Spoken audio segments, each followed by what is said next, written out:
Today we're going to look at cutscene number 12, Blades of the Brotherhood.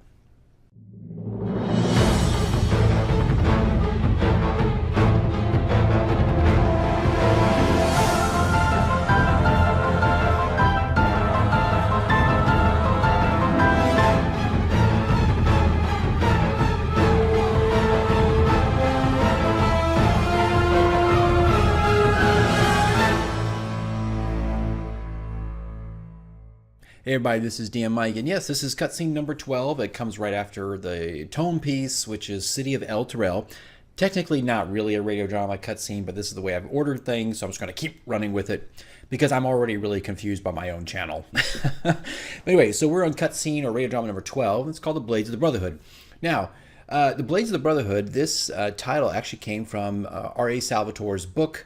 Not R.A. Salvatore, whoa, that was a big mistake. Robert E. Howard's book, Solomon Kane, or The Savage Tales of Solomon Kane. And I don't remember what chapter it is, but it's one of his short stories. It's called The Blades of the Brotherhood. I have not even read it yet, but at the time I was kind of trying to figure out like what I wanted to call this piece. I had blades in there, but I wasn't too sure how I wanted to connect it all. And I was reading one of his short stories, and I happened to turn to the table of contents and saw that. I was like, hey, that's perfect. That's exactly what I need.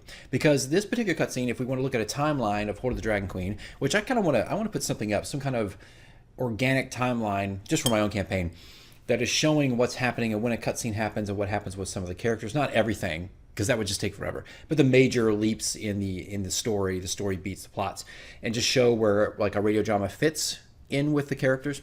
But this one, if you saw the last campaign diary, they were fighting the spiders. Jeven, the dark elf, was assassinating or trying to assassinate Frulam, was unsuccessful, but at the same time was actually trying to kill everybody in the tower, including, that's a new one, including Leoslin and Onathar. But he was unsuccessful, and arguably that was a lot to do for Jeven. But his main target was Frulam. Well, he failed in that. They fought off the spiders. And so this radio drama picks up immediately after that. Jeven has left the tower, and the forest he's going to is like a hop, skip, and a jump away. It's Elturel does have some forest around it. So he's just leaving the tower and kind of bouncing, from tree to tree to get out of there. He rests for a moment to kind of heal some wounds, and then boom, he's attacked by some kind of unknown force. And of course, the unknown force is the Thieves Guild, run by this woman here, Zaylin Ma, which I've kind of introduced in the story, but also in another campaign diary. I'm not sure which one. I'm not even going to try to guess. But yeah, our characters have had interactions with the Thieves Guild, specifically this guy here, whose name is Cat. He also goes by the name Raven. He has several names, but they've employed Storm to be a bounty hunter to actually track down Lang de Droso, which was successful. But they've been keeping an eye on things, and of course they shared intel, and they said, hey, a dark elf has entered Elturel, be advised of this. Well, they decided to help out the heroes by trying to really dispose of him, or at least slow him down, Jeven. So they ambush him in the forest. And that's what you're going to hear of these. There's like a group of 3 or 4 thieves that were hiding. They were waiting for their opportunity. And here comes Jeven right into the trap. So this is what this whole radio drama is. It's pretty action-packed. Only the first 30 seconds are kind of like quiet, with Jeven kind of getting his stuff together, and then boom, it takes off from there. So let's go ahead and get into this. This is the Hoard of the Dragon Queen, a radio drama for Hoard of the Dragon Queen, number 12, Blades of the Brotherhood.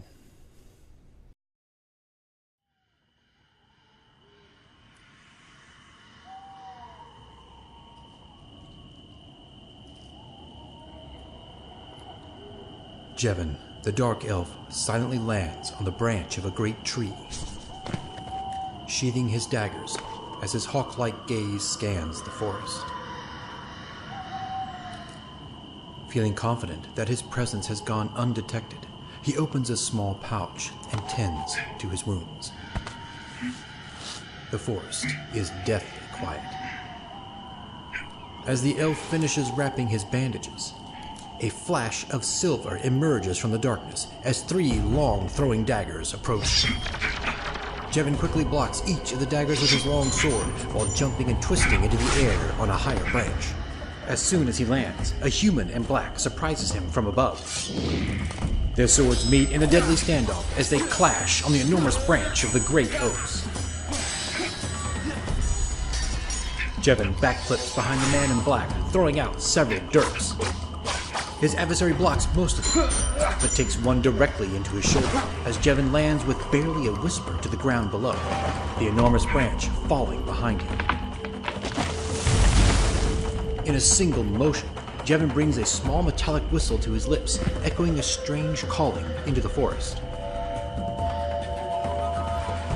Immediately from the bushes, two more attackers catch him off guard, one lashing out with chained whip restraints, snapping around Jeven's arm, while the other crashes through, attacking with two short swords. Jeven pulls his chained arm towards him, dragging the other from his hiding place. In a swift motion, the elf slashes downward, shattering the restraints, while spinning on his heels, catching the bladed assault of the second scoundrel before he could draw blood. Teeth grind under the ruthless barrage as the taste of death draws out the venomous metal bombardment of this unknown enemy. To his utter surprise, another man in black lands behind him, joining the fray as a chaotic frenzy of steel and flesh battle under the moonlight, eyes locking in a symphony of bladed fury and cold blood. One of the men falls under Jeven's sword thrust, while the other, with the rope chain, is stabbed by several flying dirts from under the dark elf's cloak. Jeven adjusts his grip as a torrent of fury from the remaining attacker attempts to break through his defenses. The swords suddenly clash and lock, their eyes meet. Give it up, elf. You can't hide from us. No one hides from Zealand. Not even the drow. You're mistaken. And it appears it won't be your last one tonight. A hideous roar erupts from within the trees, and a shadow quickly descends upon the entangled foes. An enormous bat, the size of a griffin, its devilish claws extended, swoops down to attack. The man in black drops and rolls out of the way as Jeven is taken up from the beast's claws. The creature flies out above the canopy as Jeven settles himself in its saddle, giving one last glance to his attackers below as he disappears into the night. The man in black sheathes his sword and walks over to his comrade, helping him to his feet. Good man. I guess at the very least we pissed him off. Did you know about his bloody bat? No. The intel missed that one. Next time we track a drow, we make sure he doesn't have a launch bat. Agreed? Agreed. Let's get the others and report to Zealand. If anything, we've slowed him down. That should give the others the time they'll need to get out of the city. Come on, let's get you some aid.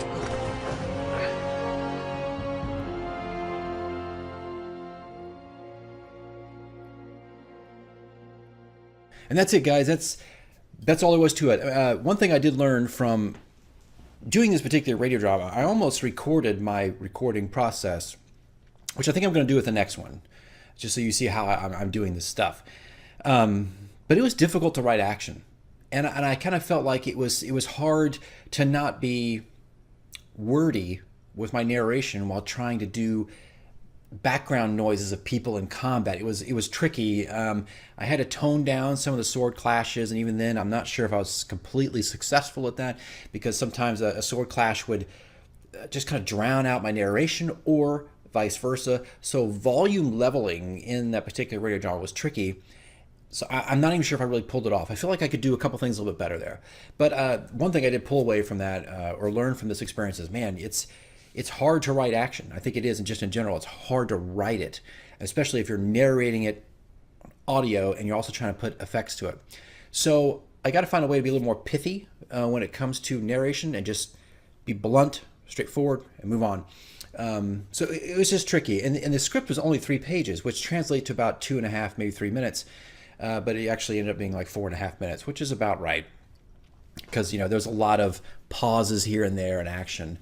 But this was a fun one to do. Very, very action-oriented. A lot of them are more geared towards exposition and setting up very important NPCs, or just the stuff that's going on in the background. A heck of a lot of foreshadowing and things of that nature. I think when the characters reach the end of book 1, if they go back to this channel and they start to listen to all the radio dramas, they'll just see it all come together, I think. I think it'll just all fall into place, all the characters that were introduced, how things unfolded.